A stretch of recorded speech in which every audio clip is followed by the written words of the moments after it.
So, I want to have a good tip for you guys today, and I'm going to talk about a concept that's come up a lot in the Fluent in 3 Months challenge, and that is language islands. So, a language island is a small but very well memorized and very much practiced use of monologue phrases that you have memorized ahead of time. And it's usually based on topics that you are very comfortable discussing in your target language. So when you think of language islands, it really helps us solve the big problem that I'm getting into a new language. How can I possibly begin a conversation when there are so many words I don't know? There are so many concepts I'm not aware of.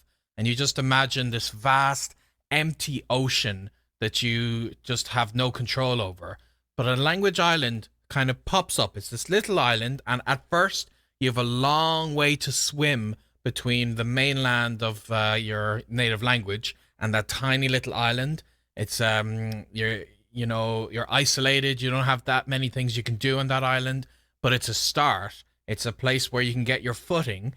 And this, in my case, I would think of things that are personally relevant to me. So a language island might be my personal introduction. My name is Benny. I'm from Ireland. I'm learning this language because of this. So that's my little initial island that'll get me that first momentum in the language. And then I'll start to build another language island in another way. So maybe, for instance, um, I have a big interest in travel. So maybe I could talk to somebody about my travel experience. Maybe they want to get travel advice from me because I know how to find cheaper flights and so on. So I'll start to build a language island based on that. I'll look up travel vocabulary. I'll try to memorize a few phrases where I can express something very succinctly, and I'll run it by my language teachers ahead of time so I can get it just right. And that'll be a new island. And maybe the introduction island is here and the travel island is here. And again, I have to swim between them. There's a big gap of empty knowledge. But with time, you build up more and more and more of these language islands, and you have a lot more footing to stand on. That's essentially how we all get into language learning in many ways. We start to build up these little places because you can't have a conversation about everything, but you can build up the amount of things that you can talk about. And eventually, those islands do overlap. And, maybe if I'm talking about my work and my work island, that has a little bit of overlap with travel because in my case, I work with the countries that I travel to. So that means that these two islands will be interlinked, and between them, they start to spread towards other islands. So maybe I'm able to talk about the concept of learning languages and such. These language islands, um, find topics that are interesting to you because that makes it so much easier. When you think of just the whole language, there's so many things you can't possibly talk about as a beginner. It feels very intimidating. But if you're passionate about a subject, it's so much easier to start to memorize vocabulary related to it and to start to get the phrases in your head a lot quicker. And that'll help you with build that island. You can become more comfortable, something that you're a bit more knowledgeable about. And that's why I used the examples I did.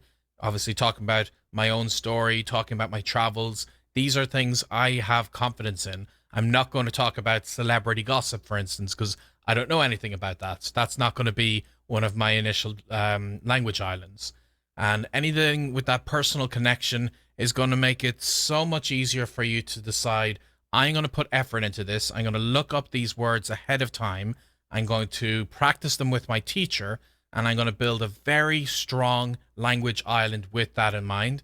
And one thing that you've seen me talk about a lot in a lot of my materials are things like conversational connectors.